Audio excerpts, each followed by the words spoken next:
asalaamaaleykum mbokki éleveur Thiès asalaamaaleykum mbokki éleveur fii ci Sénégal ak ci bitim réew ñu ngi leen di nuyu démb bi ñu jógee 10e tey ñu ngi ñëw fii nga xamante ne la moom mooy pencu Ali Nguer pour continuer li nga xamante ne la moom mooy en route vers Réit bi nga xamante ne la commencé nañ ko depuis bi koor gi commencé ba tey ngir préparer li nga xamante ne la mooy foire bi nga xamante ne la moom la ñu dëgmal foire bi nag mi ngi am fële ci promenade des Thiessois du 17 au 24 ci tournée bi ñu fas yéene dem ci éleveurs yi dem seen bergerie waxtaan ak ñoom ci seen élevage waxtaan ak ñoom ci li nga xamante ne la moom mooy événement bi nga xamante ne la moom la ñu dëgmal waxtaan ak ñoom ci li nga xamante ne la ñoom naka lañ koy préparer.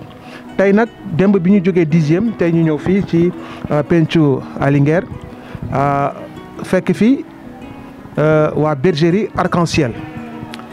Arc-en-Ciel bu Cheikh Sidat Diop ñu war a waxtaan ci ak ñoom ci li nga xamante ne la moom la ñu liggéey li nga xamante ne la moom la ñu réaliser ci seen élevage li nga xamante ne la tey moom la ñu fas yéene préparer li nga xamante ne la moom mooy foire boobu kiñ ci nag tey waxtaanal mu nekk Doudou Diop nekk doom ci ki nga xamante ne la mooy Cheikh Sidat Diop moom mi nga xamante ne léegi moom moo yor lenge yi fas yéene jël li nga xamante ne la moom mooy témoin bi pour mën a continuer liggéey bi andi ci li nga xamante ne la moom itamit loolu mooy gis-gisam Doudou ñu ngi lay nuyu. waaw maa ngi leen di nuyu bu baax di leen ziar di nuyu tamit mbokku élevage du monde yëpp di nuyu aussi internautes yu suivre émission bi yëpp ak plus particulièrement aussi éleveurs yi nga xam ne ñoo nekk Thiès. aussi ñu nekk aussi ci préparation foire comme vous l'avez dit yéen a ngi ci tournée bi boobu ba léegi. ñu koy préparer nag di ñaan yàlla aussi foire bi am réussite ba pare réussite bu kawe suñu njort.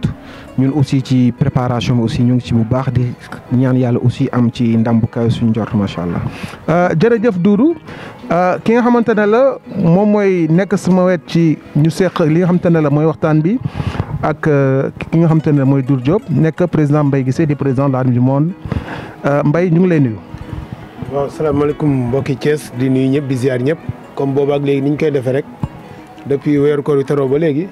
di nekk en route vers Réit bi di ko def bergerie par bergerie ci foire Réit bi ñu jëm incha allah tey dañu nekk comme ni nga ko bergerie Arc-en-Ciel fii si kër Sidat Diop ñu toog ak koo xam tey ji mooy Doudou Diop di doomam tey ñuy wax ni tey moom moo yor lenge yi parce que dañ daan gis Sidat waaye nag à un moment donné boo demee ba nga xam ne tey man ku ko mën a yor il est tout à fait normal nag nga jox lenge yi ki nga xam ni mooy sa doom mu yor ko tey moom lañ fekk si nag mu dalal ñu fii si kër gi si gétt gi fi xar yi mos a nekk fa lañ nekk ba tey ji di ko nuyu bu baax di nuyu waa kër gi di leen ziar ñoom ñëpp di wax ni ñaan yàlla dugg ci bisimilah rahmaan génn ci alhamdulilah rabil alamin jërëjëf Mbaye ki nga xamante ne la nag moom mooy coordonné li nga xamante ne la moom mooy émission bi di seen serviteur Lune Mbaye donc ñi nga xamante ne nag ñoom ñoo tax ñu mun ñu gis mun ñu dégg ñu ngi nii ci ginnaaw caméra yi muy Amadou Mbaye ak suñu jinne caméraman bi nga xamante ne la donc moom mooy Baye Zal comme ni ko Mbaye waxee ñu ngi nuyuwaale aussi tamit waa kër gi yëpp di leen ziar vraiment di leen ndokkeel di rafetlu rek accueil bi ak dalal bi ñu ngi leen ci remercier di leen ci jaajëfal xanaa rek ñu tàmbali waxtaan bi waa Doudou transition bi kañ la effectif. bon mën naa wax nekk man nag bon. wala effectif agul. ci du ma ne dañuy à collégialité la ñuy demee rek quoi. waaw dañuy jàng ba léegi. nekk ci wetam mu may ñu doole rek ma ñu fit yenn saa yi mu pousse ñu tuuti ñu génn ci kanam mais xam nga élevage moom boo si juddoo ni nit ñi di wax naan damaa juddu fekk sama papa di yar xar man damaa juddu sama papa fekk mu ko mu yar laa dum xam nga du benn. du benn damaa juddu fekk sama papa di yar xar précision bi daf ci baax. waaw. boobu ba léegi nag ma nekk ci ma ci teete dama ci teete ma teete ba ma naan passion bi nga xam ne nit ñi dugg si moom lañ ci am man maa leen ko ci ëppale te samay moroom a ngi ci tamit aussi bon parfois aussi da ciy baax nga xaw a démarqué wu jëlee devant ci biir loolu aussi mi ngi koy gis mi ngi may observé may pousse parfois rek may di ma bàyyi may jéem a demal sama bopp mais moom moo nekk ci ginnaaw waaw moo nekk ci ginnaaw ba léegi di ñu orienté di ñu teg ci axe ba léegi.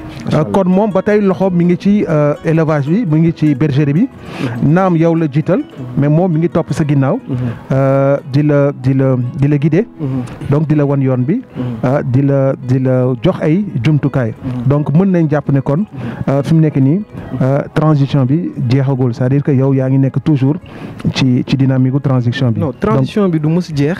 parce que moom c'est un passionné.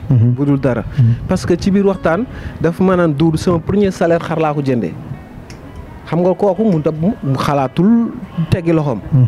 nit ku la nag ba ma fayee ko kon nga xam ne dafa yàgg a rêvé loolu premier salaire am xar la ko dem jëndi jee xarit laadum la ko jëndee kon kooku dama naan passion bi mu am ci xar éleveurs yu bëri sax amuñu ko kon kooku tànkam du mës a dañ ci affaire yi loxoom du ci mës a dañ jusque rek soo demee aussi nga am doom mu nekk un passionné comme yow passion mu jëlee ko ci yow c'est normal aussi nga koy bàyyi moom aussi muy jéem a exercer passion moom aussi je pense que loolu kese la bon nañ ci ànd nag ñun ñaar nekk de pair comme ni ngay gisee ñaari nit fédéré am seen bergerie yi ànd noonu aussi laa nekkee doomam rek toll ci war a mën a yor mu ñëw léegi ma gestion ñu ànd tamit di ci doxal. Mbaye boo déggee loolu mu nekk benn liggéey boo xamante ne la entre père et fils donc mu nekk lu am solo maanaam tey moom passion am gis nga ko Cheikh Sidat donc moom transmettre na ko ki nga xamante ne la moom mooy Doudou donc mun nañ ne moom buñ ko transmettre sax dafa mel ni li ñu koy wax ne transmission de sang lay doon. parce que nee na moom dafa juddu rek fekk. way juróom bu góor di yor laadum donc moom waxul sax comme ñeneen ñi nii wax dama juddu fekk sama maam wala sama papa di yor ay xar mu nekk ay yeneen xeetu xar ginnaaw si après si la ñu découvrir laadum mais moom dañu njëkkee ci donc laadum donc yow nga gis duo boobu mu nekk duo boo xamante ne la tey moom mi ngi koy doxal ak way juróom tey yow ban gis-gis nga ci am Mbaye. waaw xam nga Lune Mbaye bergerie bi du ma fi gan dama doon ñëw fee laa doon ñëw fekk moom saa bu paa bi nekkee wala visite am da nga koy fekk fee si xar yi moom paa bi. moom Doudou. moom mii. mu daan génn fii nekk si xar yi des fois sax paa bi des fois dina un jour bëgg dara sax xaw ko yuuxu mel ni ku ko xaw a mere mais boobu du woon loolu boobu dafa am lu mu doon def si moom mais moom it daawul wax day noppi rek taxaw li paa bi bëgg à la fin mu def ko nekk si xar yi. boobu man mi xam naa ne li paa bi bëgg def si moom man xam naa ko mais dama noonu tôt ou tard lu mu yàgg li paa bi bëgg dina ko am ci moom te exactement le résultat est là parce que émission bi ñu ko waree def it waaye dafa lu ma wax dani ma ki ko war a def ki yor xar yi nekk fi mi ngi Dakar il faut mu ñëw tax moom mënoon na ko def mais dani ki ko war a def mi ngi Dakar te il faut mu ñëw mu ni nañ xaar Doudou ñëw mu def xar yi parce que weekend bi lañ bëggoon mais après mu ne Doudou dina ñëw parce que lii mu liggéey dafa am lu am solo parce que kii chance bi moom mooy dafa ñëw fekk way juróom nekk ci xar laadum yi li nga xam ne tey moom la élevage Sénégal di liggéey mu ànd ceeg moom ci côté boobu jàpp ceeg moom toog si wetu waa juróom na déggal ko di ci liggéey ba fii tey mu toll ci élevage bi. li ma ko doon laajaat tuuti rek mooy bergerie ban jamono lañ ko sanc ak bergerie arc-en-ciel lan lay tekki. Doudou. waaw bergerie bi léegi moom 30 ans. 30 ans waaw léegi moom 30 ans d'existence. yow ñaata nga magee bergerie wala bergerie bi ñaata at la noonu la magee. bergerie bi magee na ma quelques années waaw mais xaw ma ak date exacte de création bi mais c'était dans les années. mais une question indiscrète. comme souvent. dama dégg mbëri di ko wax quoi. xam nga li mbëri di wax. da nga koy dégg léeg-léeg Balla Gaye di ko wax. waaw bu baax. xam nga ko. mën naa ne man may Balla Gaye waxal xar yi. mais déedéet li mu la bëgg a wax xam nga ko. mooy ni ngeen teew ñu la xaalis xar yi de. mën naa nekk de. mën naa nekk de waa ñëwal. waaw boo xoolee. bergerie bi. ñu ngi ko créé dans les années moom la 90 yooyu dans les années 93 94 je peux dire. mu démarré aussi ak si je me trompe pas premier sujet yi ñu démarré si bergerie bi je veux dire que ay doomu Tyson la direct. doomu Tyson direct. doomu Battling direct. si ay sujet extraordinaire Tyson Junior par exemple. fii la nekkoon. doomu Battling direct aussi démarré fi ak yeneen xaru ndaanaan je me rappelle aussi période bi j'étais encore gamin. biñ période boobu dañoo wax naan jaawara pas jaawara moo fi mënoon base de femelle. je me rappelle bien am benn xar buñ fa. ban jaawara policier wala. pas jaawara waaw c'est bien lui. moom la. waaw am benn femelle bu ñu fa jëlee woon tuddee woon ko Marie. je me rappelle femelle nekkoon femelle noir blanc nii nekkoon femelle extraordinaire. je me rappelle bien femelle boobu nit ñi doon jógee fu nekk ñëw di xool si femelle bi ñëw def fii boobu bu xoolee sa femelle après mu mujjee def base de femelle lu kër gi. mu nekk affaire bu extraordinaire aussi bu ñu marqué benn question bi c'était. Mbaye. dafa am benn question boo ci dolli. waaw mooy li ma ko waxoon arc-en-ciel. bergerie arc-en-ciel. arc-en-ciel bi. waaw boo xoolee signification bi. parce que bergerie moo mag bi ma ko laajee sama papa c'était yàgg na tuuti mu ne ma dafa inspiré wu ci Afrique du Sud de Nelson Mandela parce que Nelson Mandela dafa bokk ci ay repères am. li tax mu jël berger arc-en-ciel mooy Afrique du Sud bi ko Nelson Mandela jëlee ñu fa doon noot nit ñu ñuul yi di leen xeex bi mu ñëwee mënoon na fayu waaye fayuwul foofu dafay wane degré d'humanisme am parce que nit la plupart du temps boo dóori nit la day tourner day fayu. ak grandeur am. mu jugee foofu mu ne déedéet du ma fayu mu ne leen Afrique du Sud ñu ñoo ko moom.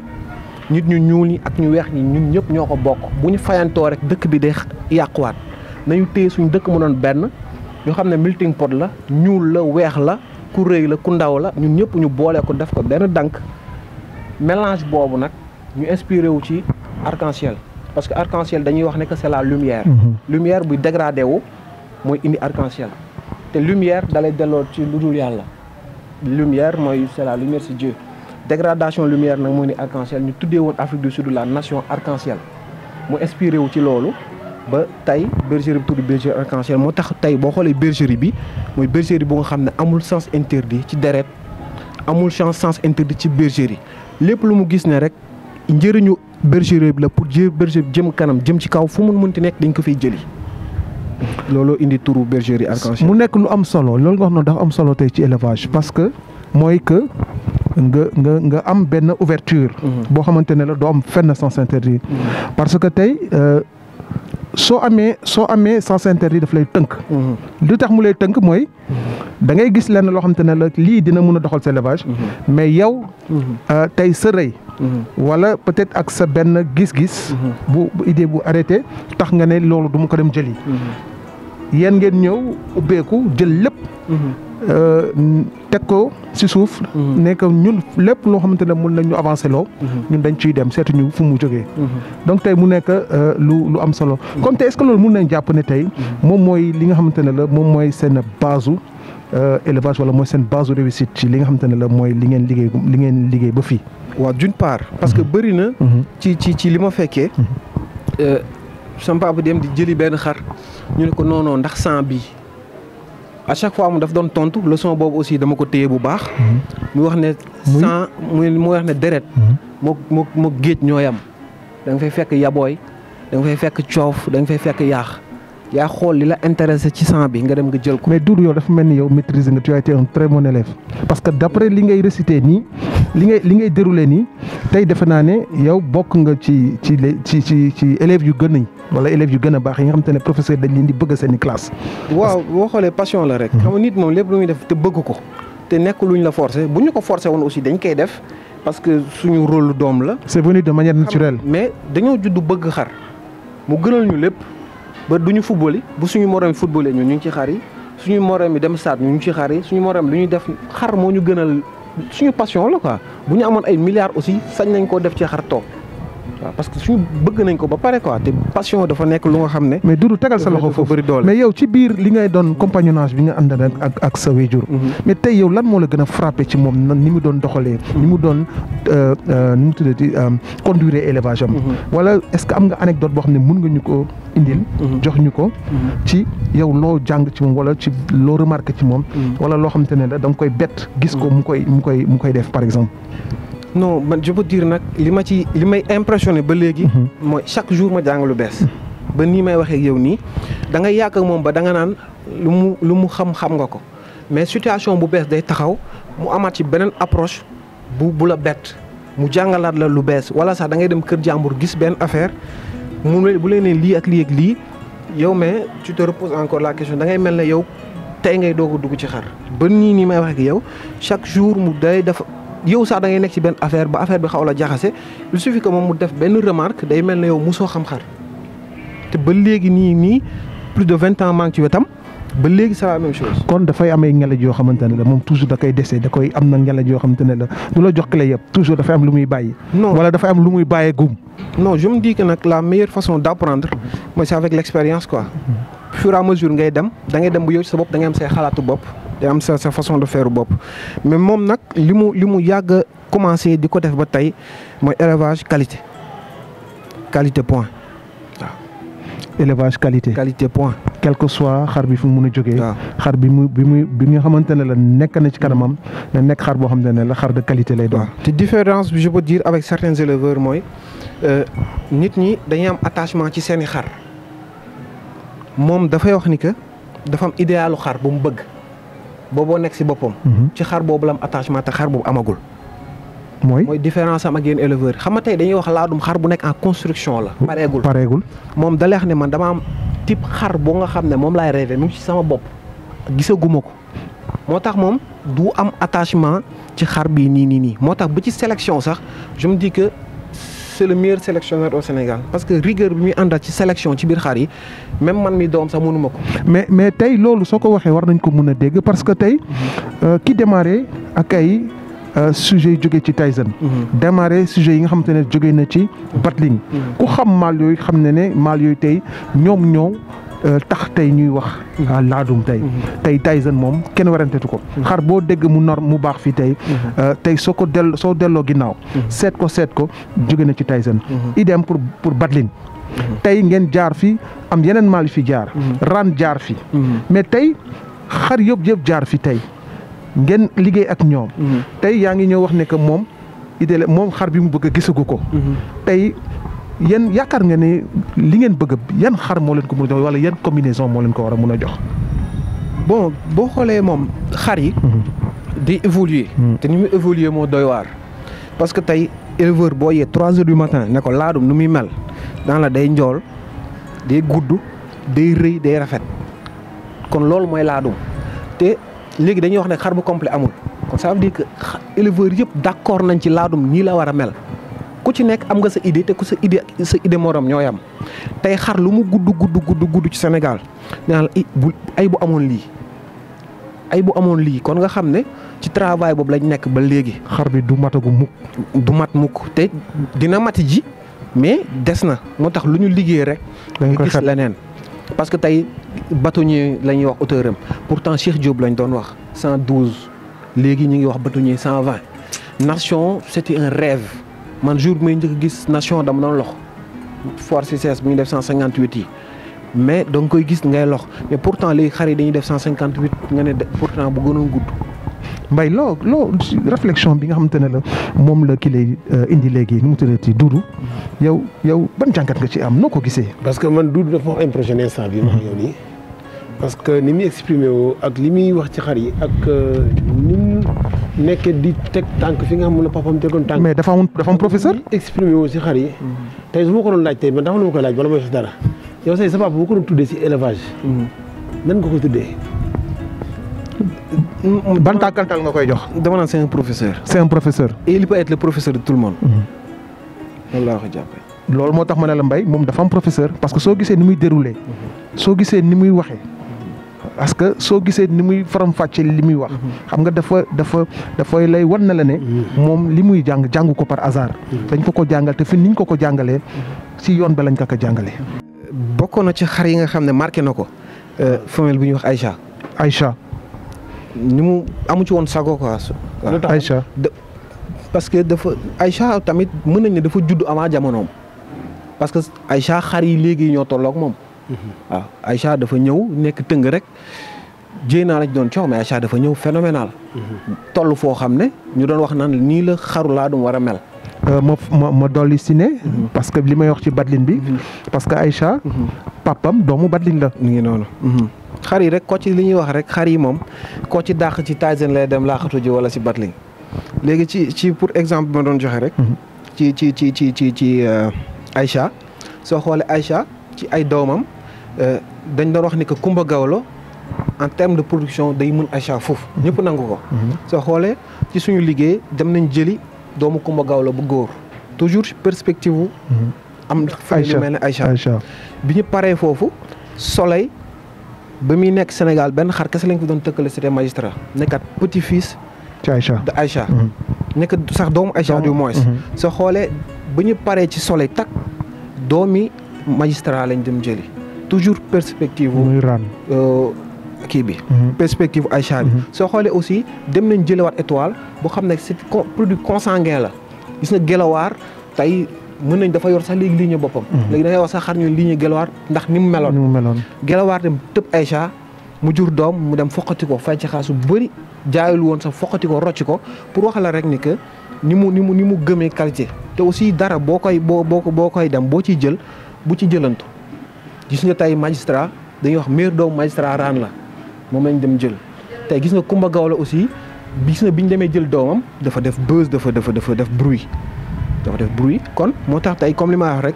bëgg naa Aïcha warut a tax rek xar bi tax na ci Aïcha amul benn caractéristique Aïcha nga dem jël ko kon kooku yabooy ba nga dem jëli te yabooy nag yabooy la waaw tey raan boo ko ñëwee fii boo ko nee raan jaru sax ngay tudd magistrat dafa am turu boppam am affaire boppam nga xam ne kon kii tey jëli nga ko foofu mais coof la ci biir géej gi. mais tey. mais lu dafa ndànk vas-y président dañuy wax Aïcha. waaw amu leen foon doomu Aïcha. nii doomu Aïcha. bu jigéen non bu jigéen. non pas amuñu doomu Aïcha bu jigéen. ay jamono tuuti yaa 4 ans 3 ans ci ginnaaw. non doomu première dame lañu amoon. Aïcha ñun ci boppam lañ bëggoon topp ci. ah bon à un moment donné sax diggoon nañu ko. loolu tax ñun jëluñu woon doom bu jigéen ñoo jël ay doom bu góor parce que amoon nañ yaakaar ni que Aïcha day ñëw bergerie arc-en-ciel mais dañoo dem ba si biir Aïcha mujjee doon icône Galoya ñu mujjee ko mu nekk benn bëñ ndax aussi bu doon suñu xar la tamit mu dem ba toll foofu duñ ko joxe mais Aïcha dafa dem ba boo ko mën icône Galoya sax mais dafa dem ba nekk une femelle légende élevage légendaire waaw je peux dire que c'est la meilleure femelle bi élevage laa du mës a am de tous les temps waaw de tous les temps kon kooku tey nekkatul yoon mu génn Galoya ci loolu lañ ko bàyyee. mais tey li ngeen doon ut. te Aïcha taxoon ngeen ko doon ut. tey fi ñu toll tembe. boo doon évaluer. est-ce que. mun nañ jàpp ne. la ngeen ci doon ut. am ngeen ko. wala jege ngeen ko. wala am ngeen ko à moitié. bon parfois nag nit ñi dañuy wax ne que ñun dañuy pousse barre bi foo mu sori. alors que non nit moom da nga am say objectif et impossible amul. ci fépp nag domaine yëpp ba ci élevage soo xoolee Aïcha bi lu tax ñu parce que dañoo ne Aïcha fu mu saf base de femelle bu baax am fa. fu mu saf base de femelle bu doy waar dafay génn. waaw soo xoolee Soleil bi mu defee production bu pare rek mais nit ñi dañ doon wax ay Kumba Gawlo kese ngeen yor seen kër. nga xam ne kon déjà c'était déjà quelque chose mais bi ran jaaree dañuy xool rek saladam bi mujj bi ñu defee exposition suñu ay femelle mais nit ñi dañuy wax ne que grande femelle yu bëree nii nan la mën a daje ci benn bergerie nga xam ne du dara lu dul Aïcha bi kese parce que tey setu Aïcha ngay dugalaat setu Aïcha à chaque fois Aïcha bi di fa saf nga am 3 fois 4 fois Aïcha ci benn mbaar mais mujj gi ay Aïcha ngay mujjee yor noonu la demee. mais tey pour revenir à ma question. c'est-à-dire exact pour nga mun a répondre de manière. nu mu tuddati concrète basique quoi. voilà tey fan ngeen ci toll laa la wax ci loolu c'est-à-dire que est-ce que. mun nañ jàpp ne. li ngeen doon ut. ba taxoon ngeen dugg ci Aïcha boobu ak ay giiram. ndax am ngeen ko à moitié. donc à 50%.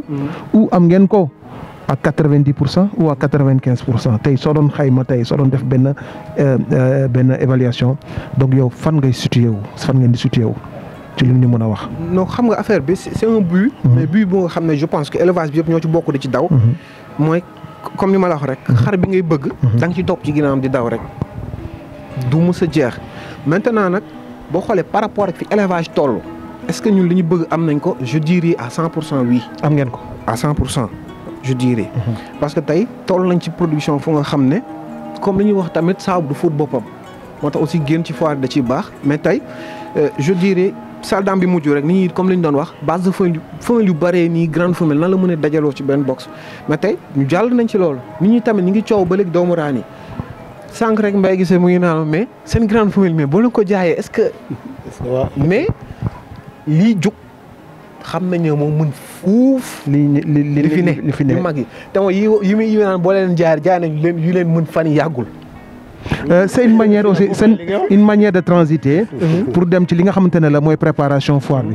Donc tey avec cet acquis là bi ngeen am bi ngeen duggee ci Aïcha ak li nga wax ni li nga lim nii ak li fi nekk ak lii war a ñëw tey mun nañu kon est-ce que mun nañ jàpp ne kon tey seen dem foire préparation foire bi tey yéen foire po war na mun a nekk seen foire surtout que cette année tey foire bu particulière ngeen nar a am parce que foire la boo xam ne une foire pleine d'innovation.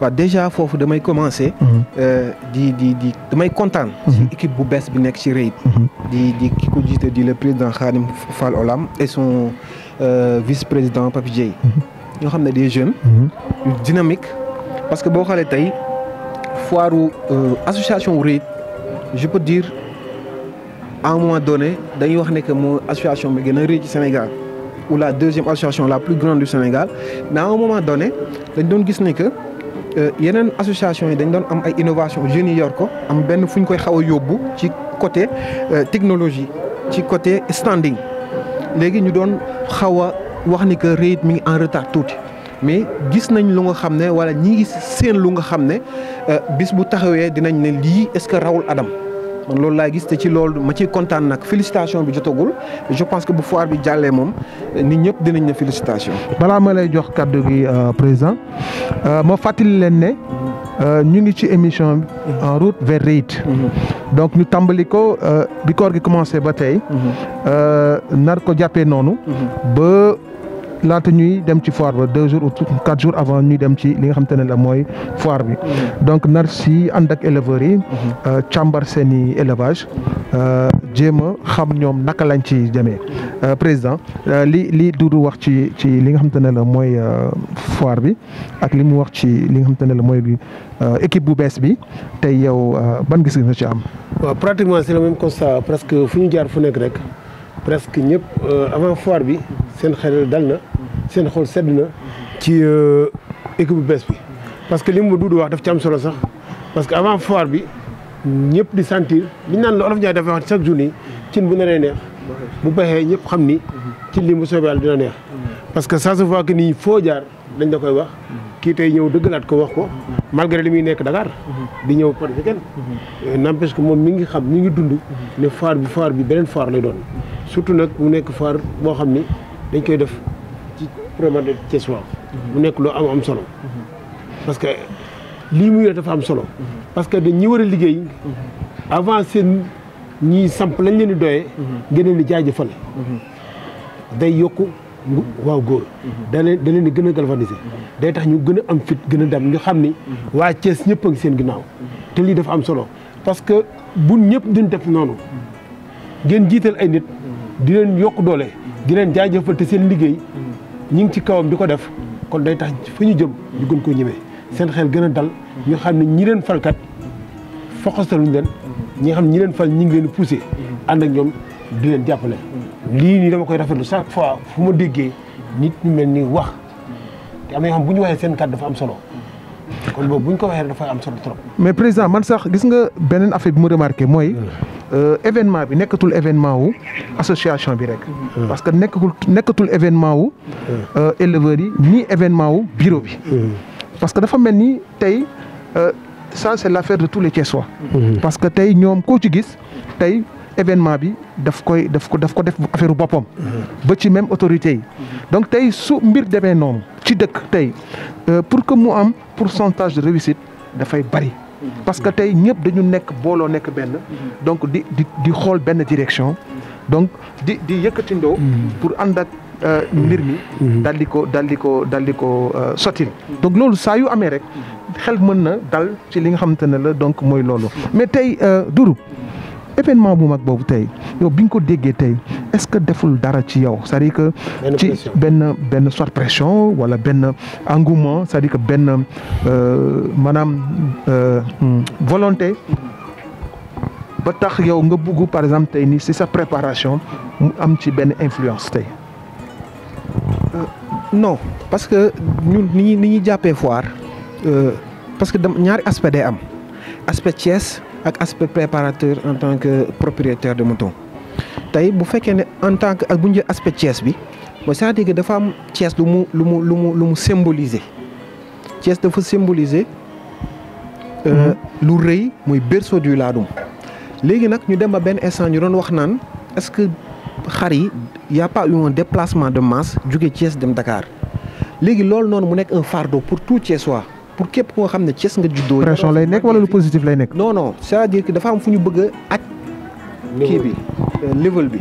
ba nga xam ne que tey Thiès déjà kenn du wax xarte doo ko wax mais le place de numéro 1 benn fardeau la bu nga xam ne dañ ko yanu bàyyeewuñ ko nag ñi nga xam ne ñoom lañ jox association bi mais képp kuy éleveur Thiès képp kuy membre dañoo ànd ñun ñëpp ñu yanu ko léegi en tant que nag préparateur yor sa xar oui dina am benn kii bu ci nekk parce que tey soo xoolee toog nañ lu yàgg foiruñu kon tey open bi tamit ñu gis tamit affaire bu rafet bu ci am mooy tëjuñu ko rek pour les Thiessois dañ ko ubbi ne Sénégal gi yëpp nañ ñëw compétition yi tamit ñu ubbi ko pour ñëpp pour que tey ku ci nekk gis ci sa bopp parce que Thiès tey nekkul rek pour les Thiessois Thiès dafa nekk pour tout le Sénégal Thiès dafa nekk pour le laadum de manière générale. mais tey ak niveau bi ngeen nekk tey ma rappelé ne sama Baye Zala mi ngi may wax ne ma ne li ñu dese ci temps bëriwul xanaa rek ñu jéem a waxoon waaw mais tey Doudou ñu war a dem ci foire bu mag boobu ngay tudd.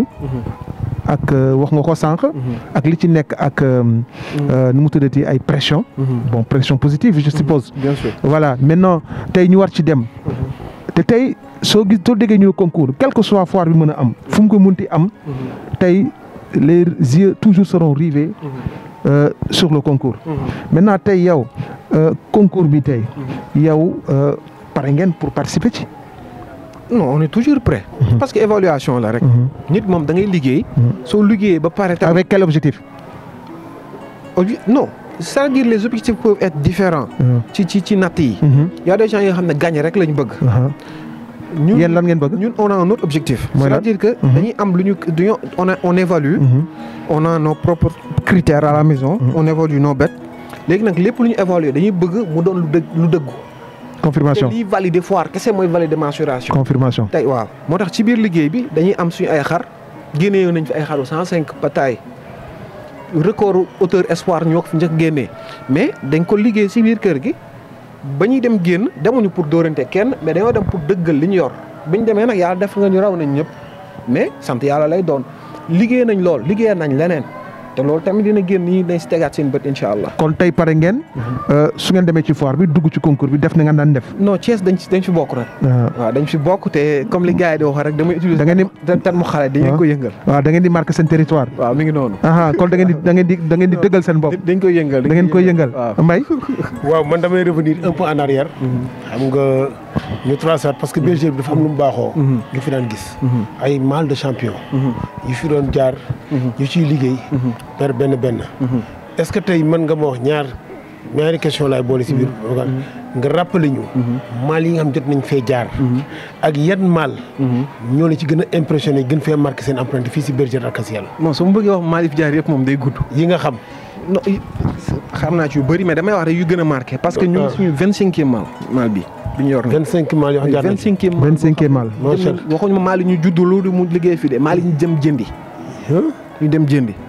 te moom dañuy jënd ay mâle champion. dama ciy wax rek ni que damay commencé ci décennie bi 10 ans yi. 2009 2010 la ñu acquérir benn mâle bu tuddoon Obama moom bon def na concours xar bi. gagné bu Thiès bi.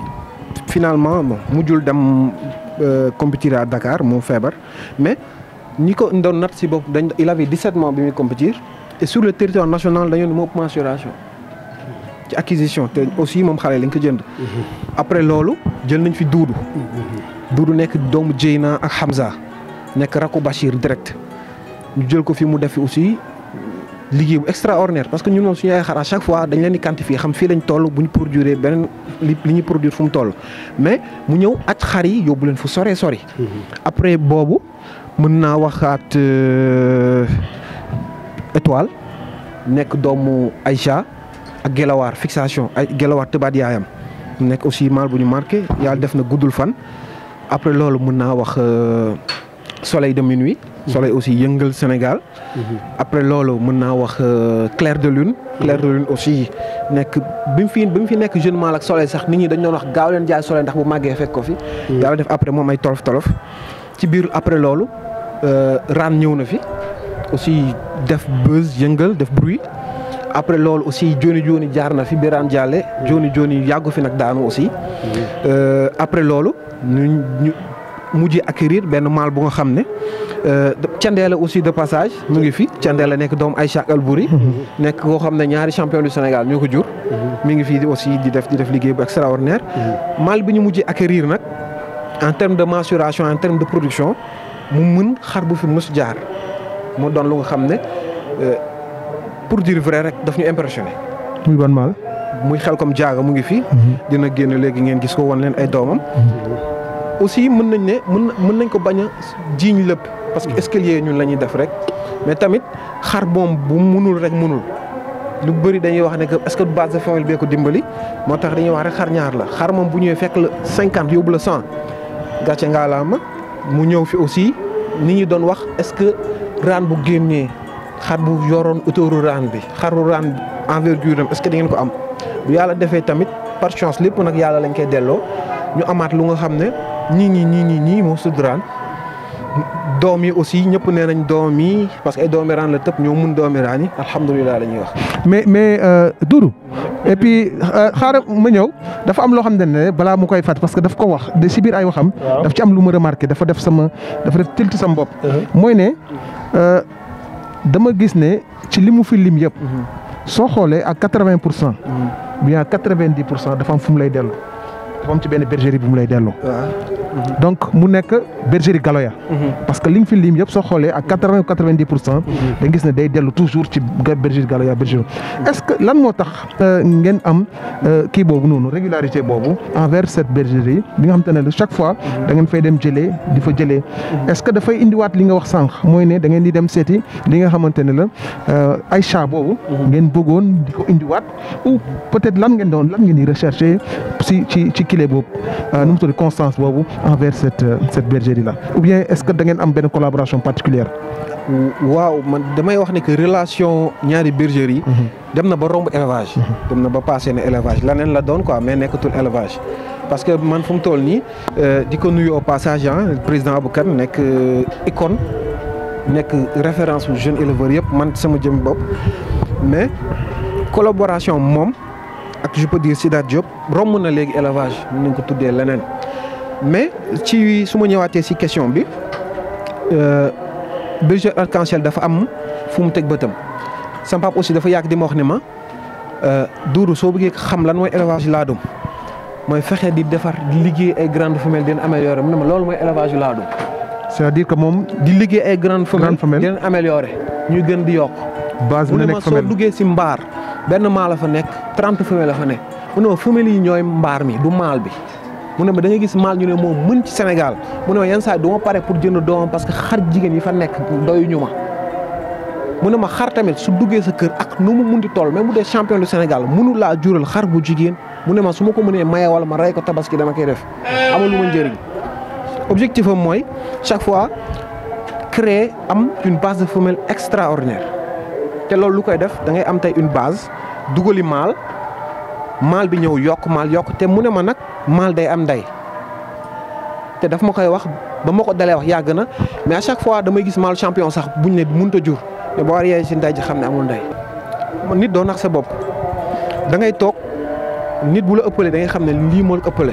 ci ouverture bi ma lay wax rek ci bergerie Arc-en-Ciel lu mu taxawee sànq bi may laaj tour Arc-en-Ciel fu mu jógee. mais da ngay toog le président Aboukan def travail bu remarquable surtout en termes de base de femelle te soo seetloo dara. base de femelle mujj gi mâle champion yëpp moo leen doon juddul parce que moo yoroon femelle yi mais bul nax sa bopp femelle yooyu ñoo am yaay moo fi mën ay femelle moo fi juddlu ay mâle mais mâle yooyu ñoo fi mën yaay te encore une fois xar pour mu dellu si yaayam dafa gaaw moo tax de toute façon ñu doon dem ak bëgg bi ñu bëggoon Aïcha aussi grande famille foofu la ne ñu fay dem di rocci maalu champion yu am nday di indi di dem di jël di indi.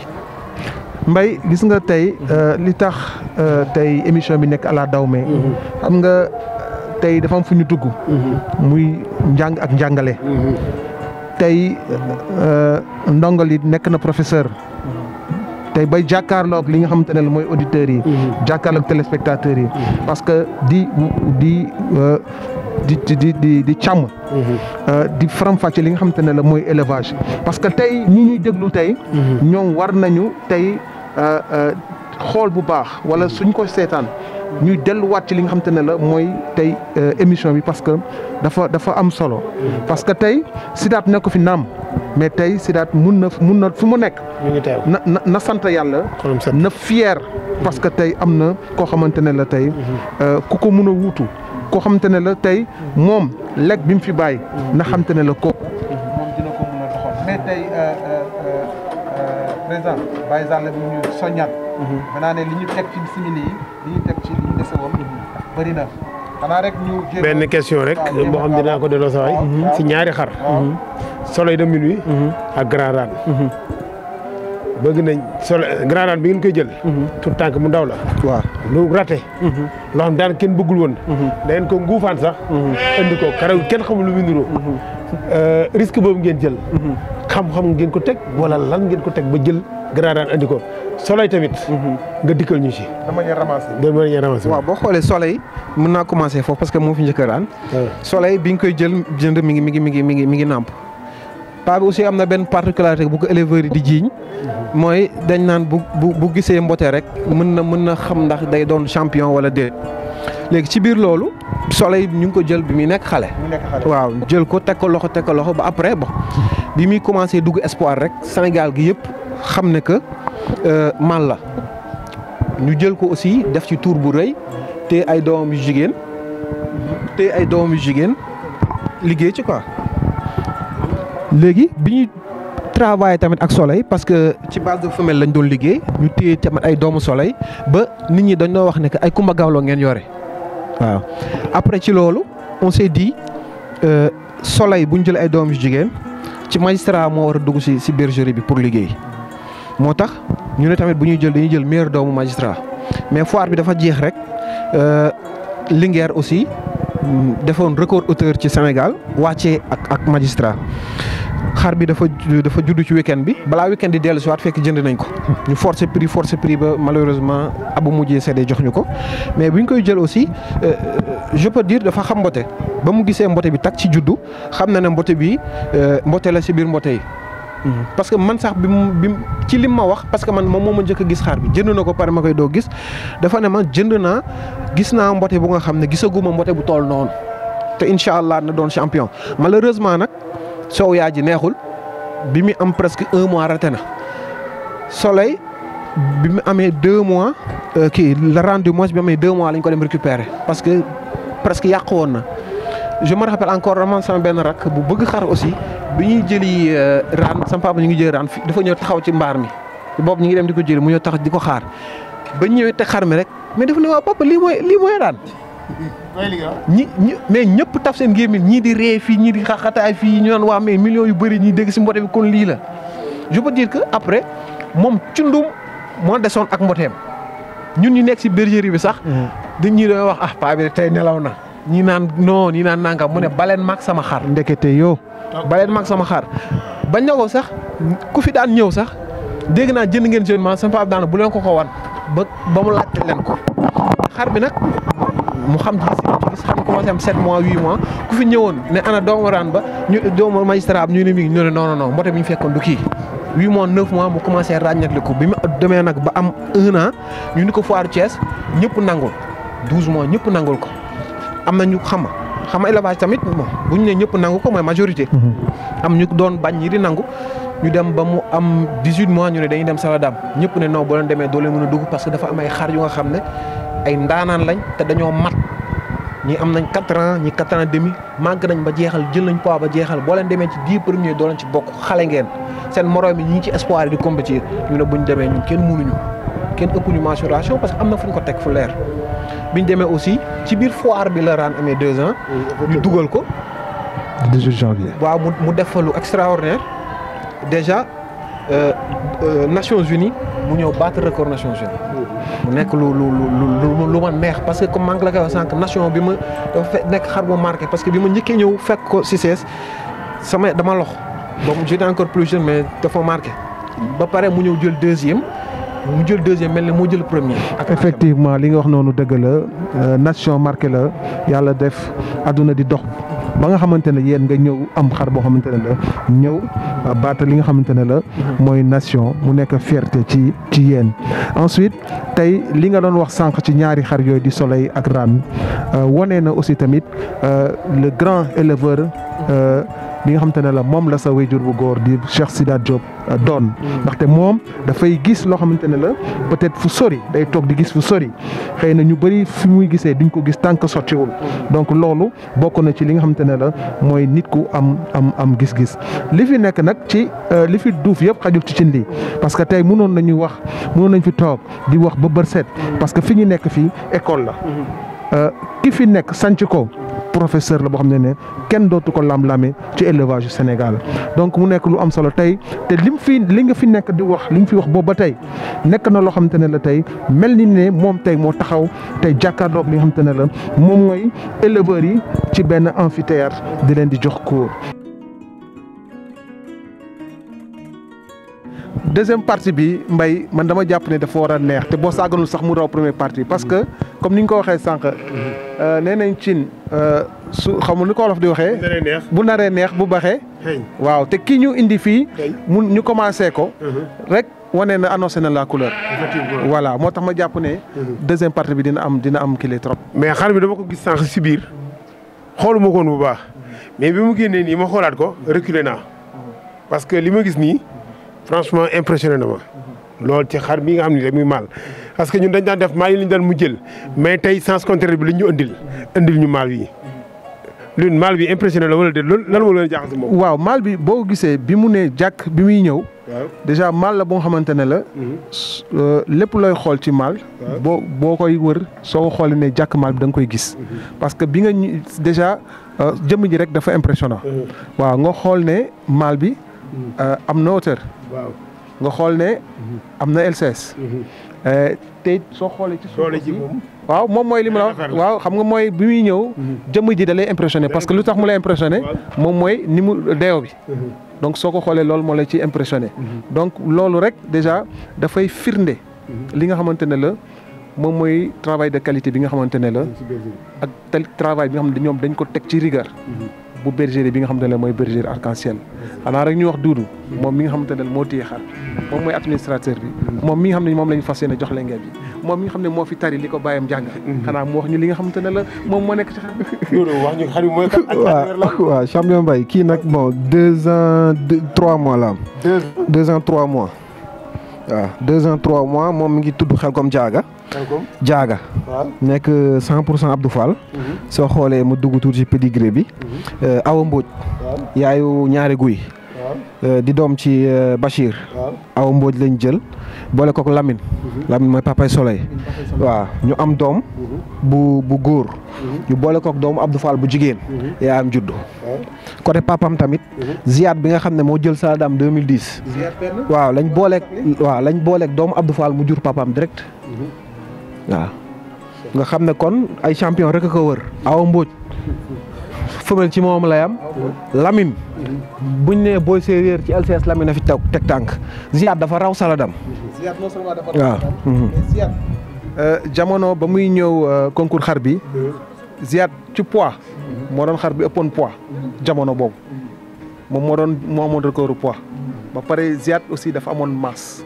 am gabarit am LCS weex tàll nag fanoo moom foo toll da nga koy seet kon papaam.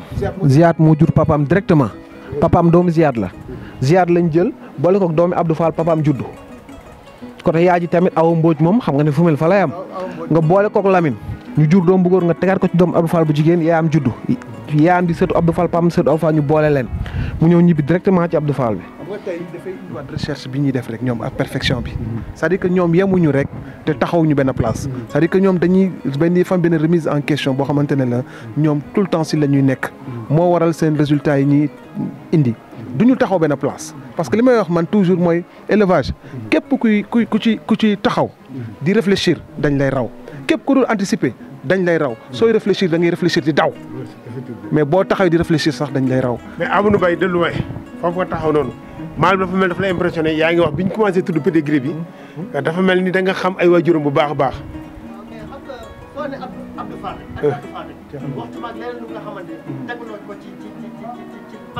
waaw.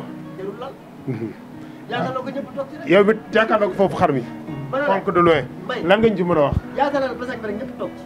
yaakaar war na tey jii nii. mu jël ko ay jabar yu baax tegal ko fi mu am ay njaboot. du ko baax rek gaay. non doom yi kay léegi ñu génn. doom yi léegi ñu génn. bu ñëwee nga bàyyi ko. macha allah. ku gis lii. waaw gis li ñu jot a gis. waaw ci li nga xamante ne la mooy en route. vers Reit bi. waaw ku ko gis. ku ko suivre boobu ba tey. war na la jox benn gis-gis ca la war benn idée. benn aperçu. ca la war a xew fële nga xamante ne la moom mooy promenade des Thiessois cey ku ko raté. kii ku ko raté le soir du 24. non dina neex dina neex. le soir du 24. dina neex de. xar bi ñu fay consacré. ñu ni kii kat. première fois fi place de France. promenade des Thiessois. moo war a doxantu foofu si promenade bi. noonu noo jàngate loolu. non loolu dara gënu koo rëy. l'histoire retiendra. l'histoire retiendra loolu dafa dara le gën. jour du 24. maa ngi gis ngay ree rek. sa xol xam naa sedd na. te dafa mel ni sax yow dafa am foo xam ne yow fa nga teg sa tànk fu wóor moo tax. non sa xel dal du wax na lu garaaw fee si biir. dina génn parce que nee nañ gumba la ne kaa ñu sanante rek. jóge na si xel. waaye nee na. non dara. non dara xam nga liggéey moom. soo ko tegee ci xam-xam rek teg ko ci lu wóor ba pare mu nekk loo bëgg moom ci mbégte rek ngay mën nekk quoi. moo tax ne da nga bëgg. waaw ñu mais noonu. du fi mel ni bëgg arc-en-ciel dañu bëgg xar bu rëy. non déggoo ma la wax à chaque fois damay dégg nit ki ne man damaa bëgg xar bu rëy.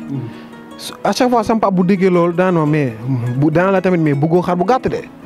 c'est-à-dire xar laadum ñëpp bëgg xar bu njool. ñëpp bëgg xar bu gudd.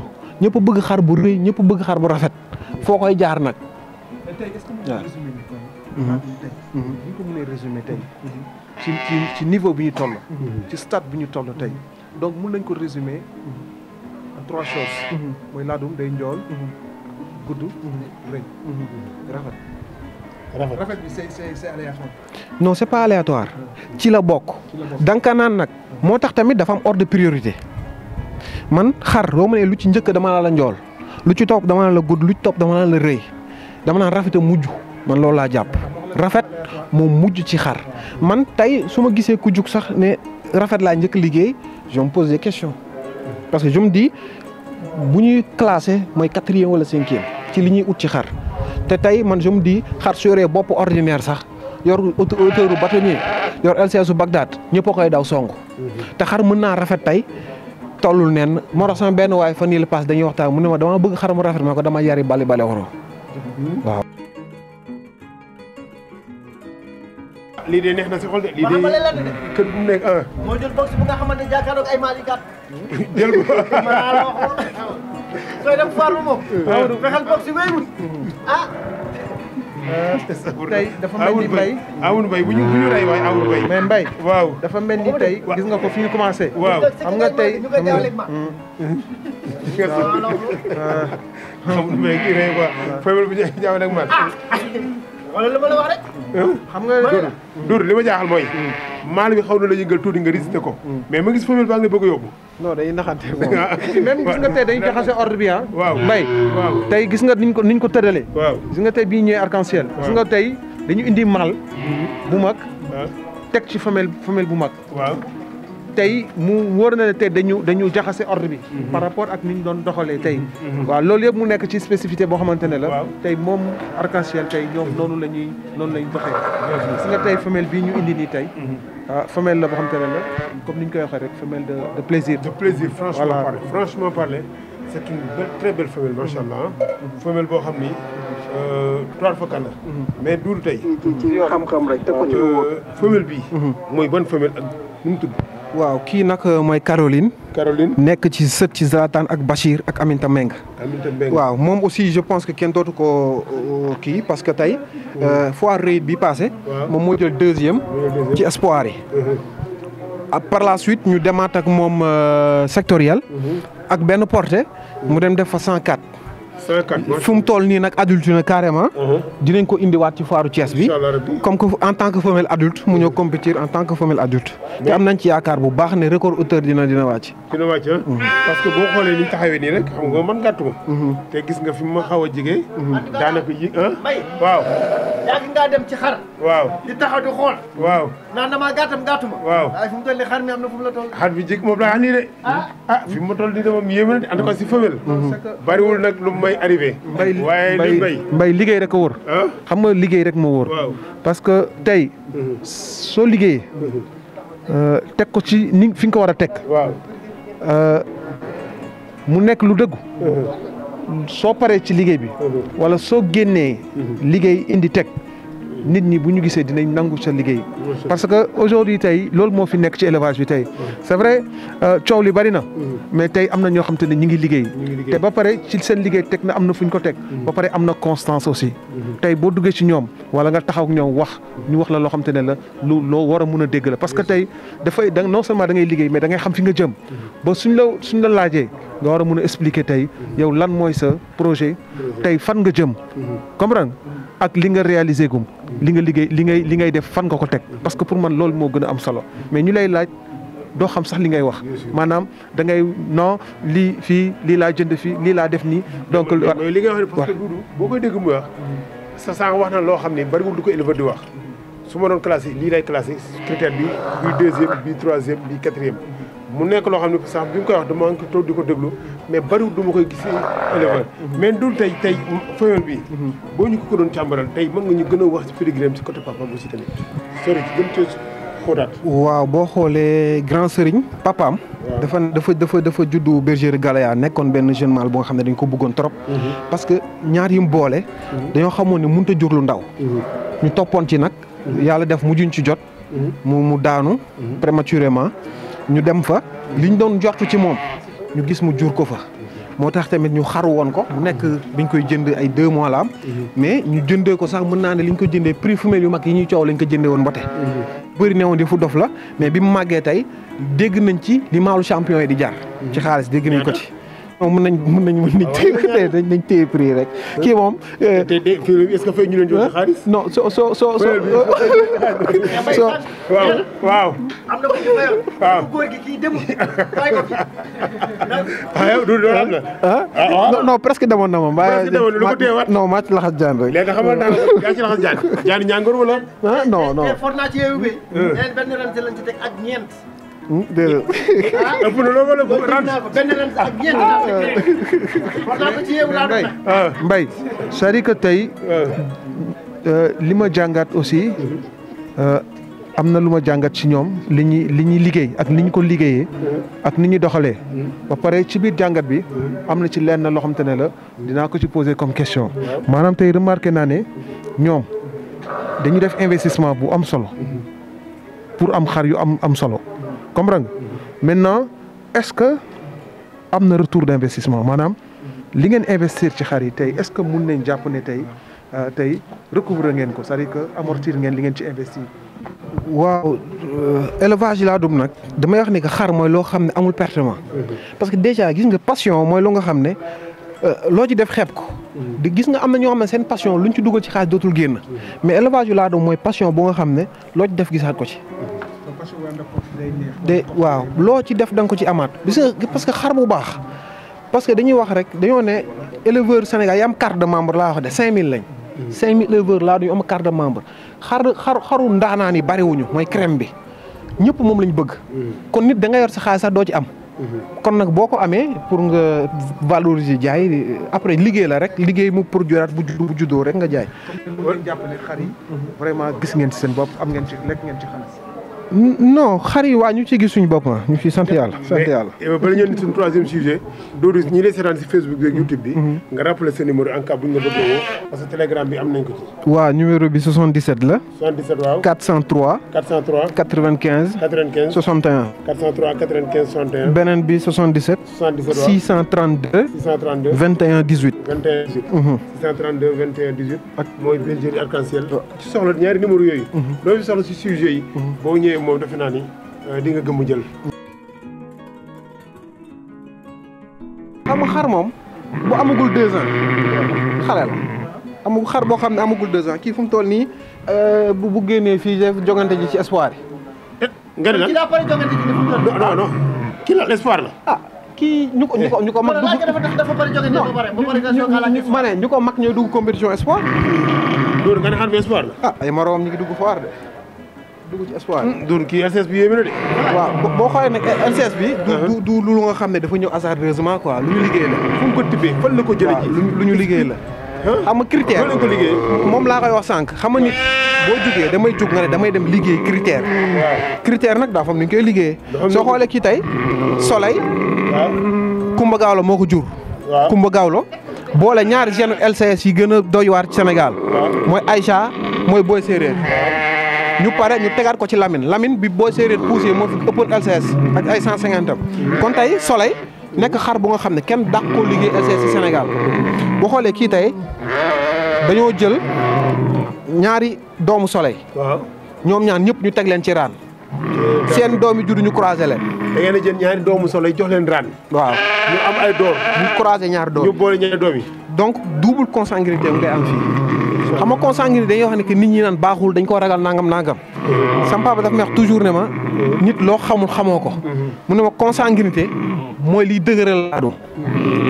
ñu def ci xar mi nag consanguinité ci raan consanguinité ci Soleil ndax kii Muxa mooy papaam. Muxa mooy papaam. Muxa di doomu raan. di doomu raan. yaayam di doomu Soleil.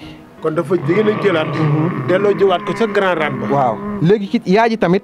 di doomu raan yaayam di doomu Soleil. kon tey boo leen croisé. LCS day dëgër parce que nga indi ñaari yoon Soleil. ñaari yoon Soleil effectivement. ba pare nga indiwaat ñaari yoon raan. moo tax xar mi yor hauteur bi mu yor. boole ko gabarit bi mu yor. ba pare boole ko LCS bi mu yor. mais kii nii ak kii jëkk ak femelle bi jël sax kan moo sut nga yaakaar ni. kan moo sut. non kenn nag moo mag. li mu ko magee lu ko sutee. mais kii moom xam nga 100% raan moom. hauteur dootoo ko waxati. mais LCS bi c'est impressionnant. waaw mooy 100% Soleil bi te dinaa la génnee waatal beneen 100% Soleil beneen consanguinité bu ñu defaat ci Soleil boo xam ne 15 mois et demi jàpp 16 mois la am te bu ñëwee tamit nga yóoxuwaat. te kii espoir la nii. waaw espoir la. espoir foqul. bu foq. léegi foqul. Mamour Mbaye jëlañ benn vidéo xar mi dugalal ma ko rapidement. léegi si ñël ma ko ñu waxoon. non kii foqul non bàyyil doon bul wax bàyyil doon non bul waree. non déedéet Amadou Mbaye jëlal ma benn vidéo mbote mi kan moo ko jur. mbote bi maal bi génn léegi di Xelkom. mooy papaam. waaw mbote bi démb si guddi gi la barki démb si guddi la judd. nu mu tudd. njurul. njurul ah. tuddee na ko njurul. yaa ko tuddee njurul. kii doomu Xelkom jaaga la. doomu xel ko mu tuddee ko njurul. macha allah mbote bi amagul 2 jours nii. amagul 2 jours. waaw macha allah. non franchement kii yële rafet nañ trop waaye kii dafa impressionnant. kii ñaata mois la am. mi ngi doog am 16 mois. pardon 16 mois. 16 mois. waaw amul lu gën a rafet loolu.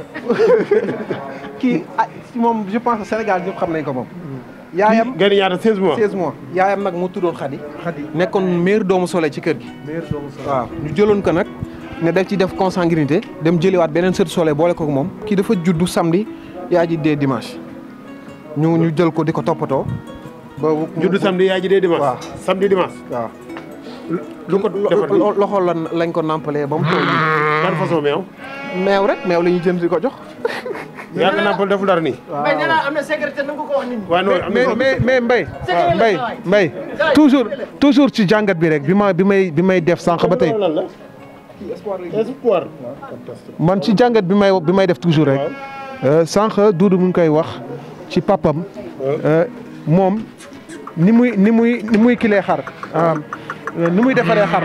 xar yi muy jënd yëpp en général yu góor yi soo leen seetloo bu ñu fi indi ay mbotey loo xam te ne la yu tooy xepp la ñu nekk léeg-léeg mbotey dañuy warasu bu ñuy ñëw tey Doudou sànq bi ñuy def visite bi sànq mi ngi wax ci ay xar yoo xam te ne la ñoom seen yaay dafa teel a dee ba ci kii taxaw fii tey mais ñoom am nañ benn secret ci ñoom nan la ñuy tàggatee genre xar yu demee noonu Doudou il faut loolu nga ñëwal ñu si parce que loolu dafa mel ni am ngeen ci. non xam nga xar moom dafa li mu soxla rek la soxla. waaw li mu soxla nag ci li muy consommer la nekk rek waaw meew la léegi nag day am ay carence calcium ak yooyu noonu ngay yokk rek. Dakar nga nekk te nekk du fa jàng xar di ko làq. non xam nga xar moom li mu soxla rek la soxla waaw te li may ñaaxaat tamit éleveurs yi tuuti mooy gars yi dañuy wax naan que élevage bi du science élevage du génn science mukk parce que tey da ngay gis benn problème bu ndaw éleveur di ko am mais tubaab bi rek la woon na ko 100 ans ci ginnaaw bind ko ci ay livre teg moo tax benn scientifique dafa musoon wax ne boo bëggee nëbb africain dara da nga koy bind du ko mës a gis ñun il faut que ñu am culture lu ñu jaaxal ñu dem xooli ko feneen parce que même consanguinité bi ñuy daw tey soo demee ci éleveur xaj yi aussi dama koy baaxee gars yi ñu dem xooli éleveur xaj yi ba ci rottweiler yeeg yenn croisement yi nga xam ne tubaab bi def nañ ko ci xaj yi ba fixé ko ci ay consanguinité lañ ko defee ba créé ci ay badi exceptionnel nañ dem di xooli yooyu. waaw mais loolu sax waxtaan naa mos naa ci waxtaan ak te docteur woo sax dinaa ko cité parce que sama xarit la muy docteur René parce que di wax ne que ci xar yi tey mun nañu liggéey consanguinité parce que consanguinité donc war na boo ci liggéeyee bu réussir day toj ba pare si consanguinité si la ñuy créer race ba am race mun si dañ ko ci créer ci consanguinité ba benn moment nga fixé ko donc loolu doon naa ci waxtaan lu ci bëri ak docteur René parce que man dama doon am léegi gis-gisu ne man war nañu mun a jël ay xar yu bokk boole leen pour mun a génnee ci leneen loo xamante ne la dafay tax sang bi day gën a dëggu day gën a pur. waaw ci biir loolu. waaw comme on dit rek lépp loo gis dafa am nu ñu koy defee soo xoolee consanguinité dañ ne dafa am nu ñu koy defee am ñoo xam ne duñ ko defee noonu ci biir loolu aussi da ngay dem xool na la ñuy defee rek consanguinité am na ay façon yu bëri nag nga xool façon bi la ci gën arrangé nga defee ko noonu. kon lépp mais Doudou. kii LCS su xar mi. waaw est-ce que mën nga ñëw wax carrément fan la ko tibbee. waaw mooy preuve consanguinité rek mooy dama laa génneel sànq. wan la LCS wan la hauteur ne la hauteur bi consanguinité la LCS boobu mu am consanguinité la ma ne waat naa la génneel beneen aussi consanguinité. wananda la mooy kii. te ku ko njëkk a gis da nga naan waa mais LCS bi est-ce que xaru agem war na koo yor. mais aussi pour te dire dañoo jël meilleur doomu soleil dem jëli jiwaat sëtu soleil croiser leen. loolu aussi ci type de consanguinité la bokk. waaw doom ak sët. non du sori boobu mooy consanguinité parce que consanguinité dafa am ay degré bi am na fu muy egg gis nga consanguinité mooy ngay boole lu bokk léegi ci biir boole lu bokk li da nga éliminer li ndróowul lu bokkul yi moo tax gis nga nit dina boole jël xar ne da ngay consanguin nga boole kook papaam loolu dañ naan c'est à éviter ci consanguinité parce que ni ngay gis nga da ngay parce que ni nga consanguinité yamul ci yam da ngay di boole ba bay boole ay anticorps yi nga xam ne mooy nga xam ne mooy tax xar mi am santé di ko xeexal ay maladies da ngay di boole di bay boole anticorps di éliminer anticorps moo tax tey consanguinité bu xatee rek di nga éliminer tey anticorps yi nga xam ne sëqët sax mën naa rey xar mi parce que anticorps bi doon tax muy faj sëqët éliminer nga ko waaw moo tax ci biir loolu naa ko baaxee tamit éleveurs yi consanguinité bi ci gën ñaari doomu mâle tey mais tamit c'est pas n'importe quel mâle la ñuy fixer encore une fois mâle bu exceptionnel dañuy fixer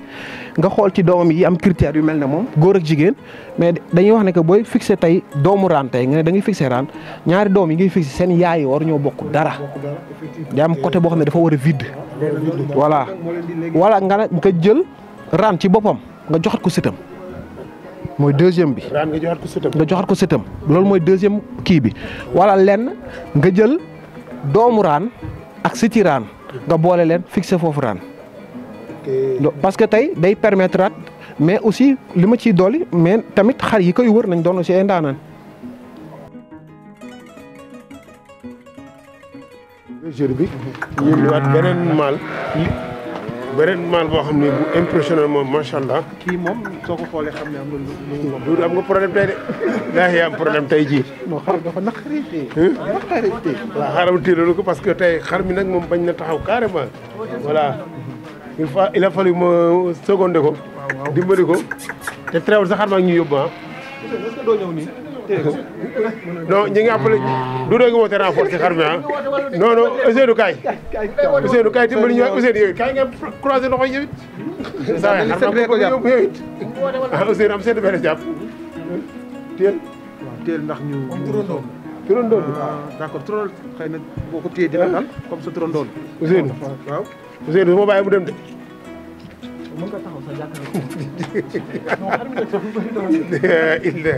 il gis ko fu raay ko rek mën naa raay ko rek waaw raay ko rek waaw kii moom nañ bañ a yàgg nañ ko présenté mu gaaw jox ko micro bi gaaw Mbaye ndax mu présenté ko mu gaaw waaw mais léegi Amadou Mbaye jëlal ñu photo xar mi xaaral sooy defal naa yaa ngi may jógi xaaral Ousseynou bàyyi déet Mbaye benn loxo dina bàyyi ku jàkkaarloo waa léegi yow taxaw rek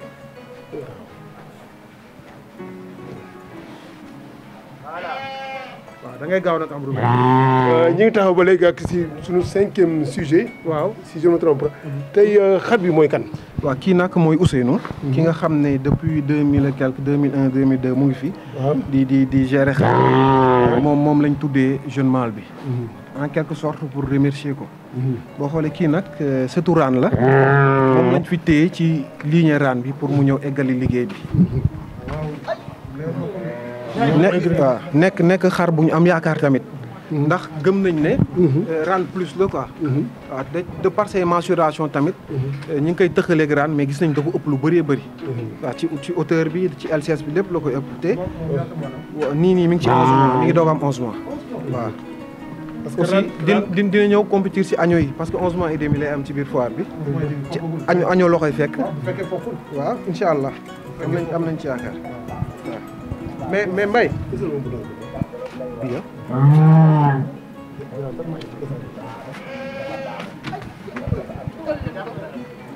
waaw mais léegi kii tey jii naqari naa téye lool mais nag defe naa ni war nañ cee mën a taxaw à tout bi. waaw tey lan moo la gën a impressionné si xar bi. xar bi déjà travail la quoi bu ñu def. parce que tey boo xoolee maa ngi la doon wax ni que jële woon nañ benn doomu Aïcha ak Gelawaar. muy étoile bi ñu ñëwee. dañ ko booleeg doomu Nefertiti ci boppam. Nefertiti boo xam ko ci grande femelle.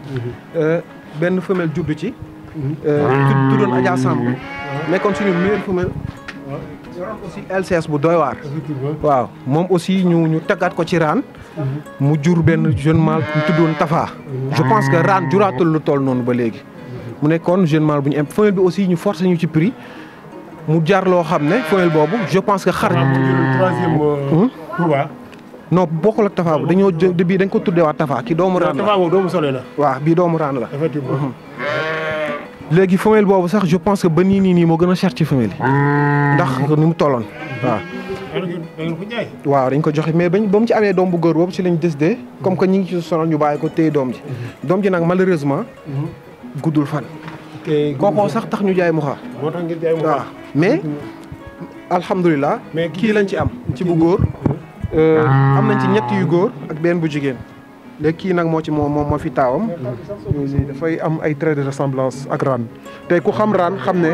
côté yaay ji aussi côté yaay ji aussi comme ni ñu wax rek tubaab bi dafa am lu ñu tuddee mère à agneau. nekkul n'importe ci tubaab bi nekkul n'importe quel xar mooy jur géniteur.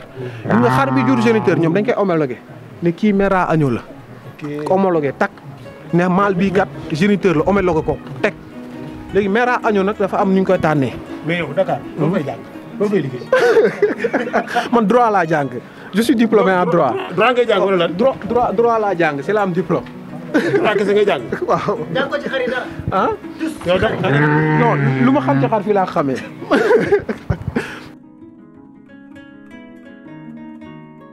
waaw kii mooy la reine. kii mooy la reine. waaw la reine lañ ko tuddee. waaw nekk tamit doomu xel comme jaaga comme bi fi génn léegi. doomu xel comme jaaga waaw yaayam lañ gis mu génn léegi bi ñu ko génnee gis yaay ñëw di génne bopp bi. yaay ji nag.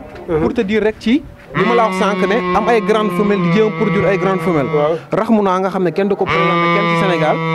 nga xam ne mooy espoir bi njëkk a def 102.2 moo yoroon record bi. dem Saladam def fa 105. lañ boole ak Joni Joni. sànq rek yaa ngi may wax ne que Saladam bi bëri na ñu ci toppoon. kooku lañ jël teg ci Joni Joni. ñu taawloo xar bi génnee bopp bi léegi fii. teg ko ci Xelkom kii juddu. donc affaire bi nekkul rek am grande femelle mais am grande femelle fexe koo jurloo waat grande femelle. macha allah am na solo. kii mooy Soulker. Soulker du ko teree feeñ. waaw moom aussi mi ngi doog am 11 mois nii. 11 mois tool fa waaw suma benn rakk nag Mohamed ku bëgg xar tamit. moo ko tuddee Soulker. ndax yaay booy dafa juddu. ñu fi commencé dégg prix dem. laa ren juddu ñu ne est-ce que laa ren mënul. kii juddu mu ne kii mooy Soulker. lu ñu coow ñeneen teewul dina feeñ. waaw tuddee ko Soulker ne Soulker du ko teree feeñ. macha allah te boo xoolee aussi moom ndaanaan la. nekk aussi doomu Xelkom. comme ñaar yi génn. yaayam tamit nekk doomu raan. waaw macha allah Xelkom daal production. non Xelkom moom dañuy macha allah sant yàlla quoi macha allah. parce que xar dina ñëw. dafa la benn ndaanaan. nga nekk di ci coow dugg ko ci foire wala ñaar mais moom day def série bi yëpp macha allah. sant yàlla du le fait que aussi. mu am benn constance bi ci production est-ce que du le fait que yéen ngeen am ay familles yu graw est-ce que du loolu moo tax mu am constance boobu. waaw parce que ñaar lay doon. benn bi ci mâle bi lay doon. benn bi ci sa base de femelle lay doon. parce que tey da ngay liggéey base de femelle bu homogène. parce que tey li tax base de femelle homogène mooy tey da ngay xool suñuy xar parce que ñooy seen yaay yi ñoo bokk papa. ñu jur seen yaay ñoo bokk papa sur 3 générations parce que xar yi ñoo bokk ça veut dire que soo amee mâle bu exceptionnel rek boo xam ne li muy woote dëggu na ci moom ñoom ñëpp ñoo war a nduroo production kon bu leen jaaree ci ñoom ñëpp dañoo war a jël ay femelle loolu aussi day yombal liggéey bi ba nga xam ne que tey mâle bu ñëw deful dara rek ngay xam ne c'est pas un bon mâle waaw mu teel a dem. mais tey dañuy revenir un peu si Xelkom ci production bu góor ak jigéen la ban la ci gën a mën la muy def. Xelkom nag bëriwul doom yu góor. bëri doom yu góor. dafa bëriwul doom yu góor. ba doom yi muy jur ñu juddu doon góor benn nii. te doo nekkuñ séex je pense benn la benn doomam rek moo juddu ñoo ñaar du moins ñoo juddu nekkuñu séex mais yi ci des yëpp ay jigéen lay jur war a mu jur séex yi doon góor a jigéen mais pour mu jur rek benn góor nii ñaar lañ ci am. xam nga doom yu jigéen yi ëpp doom yu góor yi nag bon am na ci ndaanaana soo leen bëggee mën naa la ci génneel benn. non dafa bëriwul xam nga tey su fekkoon ne que nombre bu góor bi ak yu jigéen yi dañoo tolloo tu peux comparer mais tey xar bi am 3 yu góor 4 yu góor am 10 yu jigéen comparaison bi ce sera pas. pour comparer leen. wala terme de mensuration. non waxuma terme de mensuration. dama ne yow ban moo la ci gënal yow tey mâle bi jur. jigéen yu bëri Xelkom bu góor. wala mâle buy jur góor yu bëri. xoolal wax ko mu indil ma. benn doom rek ñu xool ko après ñu neexul indi xaram moom neexul indi sa xar waaw donc ma ne Doudou c'est-à-dire que xar buy jur góor mu ëppale li muy jur góor wala xar bu ëppale li muy jur jigéen ban moo la ci gënal yow. ah ok je comprends mieux la question non xar buy jur jigéen moom moo ñu gënal parce que ñun comme li ma la wax rek ñun base de femelle dañuy liggéey ñun dañuy bëgg suñu base de femelle gis nga tëng yi ma la génneel nii dama bëgg tey ñu dem Saladam ñu ne femelle yi ñoo mën ci Sénégal mais bëgg naa boo daati 3 ans boo ñëwee ko fekk jaay naa leen damay bëgg ñu jur fii lu leen mën. nga téye ñooñu génne ñu dem parce que chaque jour en terme d'amélioration damay bëgg lu ma am rek suba ma teg si leneen gannaaw comme ça moo tax bu ñu fusé wu rek si am na ay xar yu baax yu rafet téye ko moo tax sama papa daf may wax toujours mu ne ma bul mos a def fixation ci kii def xaalisam ci xar di jënd boo xoolee kii day doog a fer waaw kii mi ngi doog am 4 mois nii waaw. donc kii doomu Xelkom la. bii la fi am góor. waaw am na fi aussi beneen boo xam ne jóobaay dem aussi xar bu ñuy coow la juste pour te montrer rek que ni que ni mu mënee góor noonu la mënee jigéen. effectivement macha allah. parce que ñu gis nii. parce que li mu def si jigéen. toor fagal la ñu xool. waaw doom bu bii. góor. te li lan nga gis entre doom bu góor bu jigéen. lan nga gis ni constant na si production. waaw non c'est que soo xoolee. moom da ngay gis ne dayoo bi soo xoolee xar bi déjà ak âge am ak 4 mois. waaw tey mun nañ am yaakaar ne xar la boo xamante ne la dina am dayoo et puis soo xoolee aussi tamit xar bi diisaay mun nañ jàpp ne mën na ko am parce que ni mu toll à 4 mois déjà soo ko xoolee loolu mun nga jàpp ne war na ko mun a am tey li mu wane si doomu jigéen ñi tey mun nañ jàpp ne aussi bu ñu xoolee kii jàpp nañ ne ni mu mënee góor noonu la mënee jigéen aussi tamit quoi bien que li mu fi indeegum ci produit jigéen ñi ñoo ëpp mais mën nañu am yaakaar ne saa yu juree góor itam dinañ nekk góor yu am solo te am doole. lan moo la gën a kii si xar bi.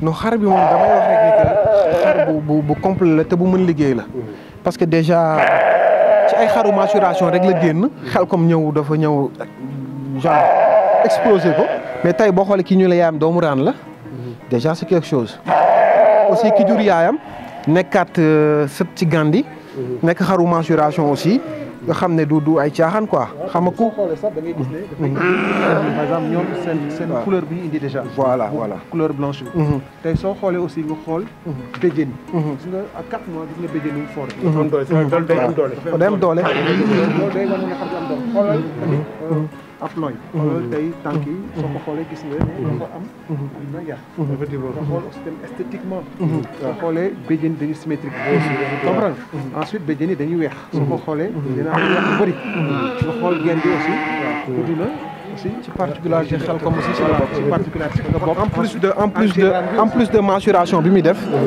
bon c'est un constat que j'ai fait doom yëpp seen génn dañuy gudd seen bopp yi dañuy rafet. soo ko xoolee am na fàllare. waaw loolu aussi benn signe la. ci li nga xamante ne dañ koy wax ne fàllare. man damay dégg fàllare ci xar. fàllare ci xar. bon laaj ko expert bi nag. man damay dégg fàllare. borom xar bi yóbbu na xaram. damay dégg lan mooy fàllare ci xar. ah fàllare lan mooy fàllare. dafa am fu mu commencé am fu muy jeexee mooy ñaari tànk ginnaaw yi ñaari yax yi fi ñuy dajee noonu foofu la fàllare commencé ba ci saxu génn. ci saxu génn bi. loolu mooy fàllare. léegi nag loolu noonu yaatuwaay bi nee nañu ci mag ñi. ñi nga xam ne yàgg nañu yor xar. xam nga foofu dama la fay doon mag ñi daan na suñu lay jàngalee dañu leen ne soo jàppee fii lii mooy lii waaye soo dee fàllare ku mel ni man xamul luy fàllare. moom loolu la wax ni moom loolu la wax ni moo tax mu ne la fàllare bi. fàllare bi aussi benn constat laa def magistrat dugal na ci xar yi fàllare yu ci amul woon ci laadum yi. soo xoolee tey benn jour dama am ko ma toogal muy critiquer Maxu Sey mu ne ma Maxu Sey est-ce que LCS bi nga koy jox ma ne ko xaw ma ndax am na kam amu ko de waaye gëm naa ne dina gënee gudd xar 30 centimètres te commencé gooleen mu ne ma fan ma ne ko ci fàllare waaw léegi da ngay xool tey Maxu Sey fàllare bi mu toll nga xool ran fàllare bi mu toll nga dem xool ay xar yu mel ne muxsiin xar bu mel ne muxsiin nga xool far yu mu toll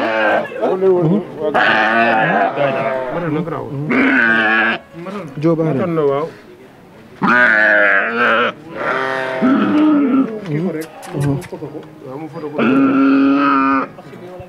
kii kan Joe Biden waaw nouveau président kii nag dafa judd bu extraordinaire judd bu doy waar loolu si dafa judd rek yéem ñu quoi. doomu kan la. waaw nekk doomu Xelkom aussi. yaay ji nekk une très grande femelle mais alhamdulilah yaay dafa judd ñu teg 2 jours yaay ji daanu. waaw mais alhamdulilah macha allah ñu teg ko loxo ba léegi nii am na 4 mois 4 mois yi teg. macha allah mais li nga wax aussi dafa constant. waaw ci Xelkom bi moom am. damay gis seen kees yi fii itam dafay teel a feeñ. waaw boo xoolee moom mi nampul. te boo xoolee rek da ngay xam ne que xaru gabari la. ñu ci 4 mois yi teg tuuti. 2 jours la namp yaay. non mais malgré les 2 jours. mais tey jii si cappaandawu émission bi tey nga gis ñu daan ñu ngi def ay tournée. di def tournée si biir Thiès chaque jour. ay fan tey lan nga jàngatee loolu. waaw dañ ciy kontaan rek di leen jaajëfal. parce que ku gis lii rek xam ne lii yombul. parce que tey nit ñi buñ la fekk see ngi coono dañuy daj temps bi ñuy def. biñ ci def yëpp nga xam ne yow même li ngay bëgg xaar sax da nga naan ñii li ñuy def yow est-ce que bu doon yow dina la ko jaral. ba pare na nga xam ne yamuñu ci yow kese yow boo paree ci ñoom li ci boo xëyee yaa ngay noppal ñoom ñi ngi dem ci ñeneen. nga xam ne ñi ngi sonn. moo tax dañ leen di masawu rek bu njëkk ba pare di leen jaajëfal di wax ne que am na solo. parce que lii rek moo mën a jaay élevage. moo tax yéen da ngeen a am man dama naan mënuñu leen a fay. lu leen si nit fay doyul te sax dama fay ñu leen sax. waaw kon damay wax ne que association yi tamit war nañu xoolaat statut ñi yor groupe bi waxuma groupe pour wax groupe nag dafa am yenn groupe yi nga xam ne dañuy def un travail spécial te ñoom aussi war nañu gis seen bopp ci élevage bi parce que ñoom tamit gisuñu seen bopp ci élevage bi jaaykatu repas mi ngi gis boppam jaaykatu xar mi ngi gis boppam association bi mi ngi gis boppam mais yéen dama naan gisagoo leen seen bopp ci élevage bi te war ngeen am un statut particulier boo nga xam ne aussi war nañ ko xoolaat dans les associations ba ñu am fenn fu ñu leen teg ba ngeen gis seen bopp ci càmm gi. noonu Mbaye am na solo te dafay soulever encore beneen question mooy ne tey ñi nga xamante ne la tey ñoom itamit ñi ngi bar seen béy seen waar nekk ci beneen côté bi di béy seen waar ci élevage bi parce que comme ni mu ko waxee affaire bi rek du ñuy jaay xar di ñoore xar wala ñuy jaay li xar yi di dundee wala ñi nga xamante ne la tey ñooy faj xar yi di jaay ay garab mais itam communication bi daf ci am solo parce que tey communication bi itam mooy lépp parce que tam tey bu fekkee ne da nga toog di liggéey jënd li nga war a liggéey jënd entretenir ko comme ni nga ko war a entretenir mais su fekkente ne la fa nekk maanaam vulgariser wuñu ko nit ñi ña nekk feneen xam ko gis ko tey defe naa ne du ma ne doo am vente du ma ne doo am nit mais defe naa ne su fekkonte ne communication rax na ci defe naa ne li ngay doon am dina gën a bari moo tax nag ma jàpp ne tey élevage bi jot na aussi nit ñi donc di bàyyi xel comme ni mu ko waxee Doudou c'est important parce que tey nous sommes dans un monde de communication parce que tey suñu fexee ci 21e siècle bi ñu nekk nii tey lépp lu ñuy def c'est la communication lépp lu amul communication da ngay gis ne du dox du avancer du dem fenn sur place lay nekk moo tax nag ñu ni tamit conscient de cela loolu moom moo ñu tax fii au sein de l'ADEME du monde ñu xar suñu tànk tubéy di def lu nekk di investir ci matériel di gëstu comprendre di nekk ci biir éleveurs yi pour que aussi tamit ñun aussi tamit ñu mën a vulgariser li nga xamante ne la mën a dooleel mën a pousse li nga xamante ne la mooy élevage bi pour mu dem sa kanam sa kanam sa kanam. macha allah Alioune Mbaye tey ñëwoon nañ fii si bergerie bi def fi waxtaan tey boo doon dënk ñi nga xam ne ñoo war a ñëw si foire bi lan nga leen di dënk ak ñi nga xam tey ñooy bopp REIT bi jiite association REIT nekk si bureau bi di ci liggéey guddeeg bëccëg tey lan nga leen di wax tey. non déjà dama leen di wax rek ne que fi ñu yóbbu affaire bi ci en terme d'organisation aussi éleveurs yi aussi dinañ indi qualité bu mel noonu pour dalal aussi seen xel parce que sonn nañ ci trop di wax rek ñeneen ñi nga xam ni ngi jóge feneen di ñëw leen wax ne que aussi dina neex te bu ñu ñëwee aussi nañ fi fekk qualité visiteurs yi aussi di leen woo bu baax ñu ñëw ci foire bi parce que foire bi aussi damay wax rek ni que dañoo tëju lu yàgg Sénégal gi yëpp mu nar a nekk foire bu riche ñu ay record nar ci daanu ñu war nar ci gis ay qualité de bête yu extraordinaire yu jóge fii ak feneen kon di jox ñëpp rendez-vous rek foire REIT bii di ñëw nekk du 17 au 24 incha allah. waaw ñi jiite association bi. non ñu jiite association bi moom du ñu def lu dul di leen masawu parce que ci jamono ji ñu moom ci coono gu metti lañ ne parce que ñu boo xoolee ñu ko yor yëpp ay chef d'entreprise lañ mais teewul. foo tourné yaa ngi leen gis ci mbedd mi gauche droite te lépp du lu dul pour affaire bi jàpp pour affaire bi jëm kanam di ci def ba ci def seen alal bopp kon ñooñu ñu dañ leen di jaajëfal te bis bu ñu demee ba ci cëppaandaw gi je pense que ba mu jàll dinañ na foire bii musul am loolu moom ñëpp a ngi koy sentir di wax aussi ne que dañ may wax tamit ne jour félicitation exeegul te buñ ci egsee moom dama ne du man rek maa koy wax mais Sénégal gi yëpp dañu ne félicitation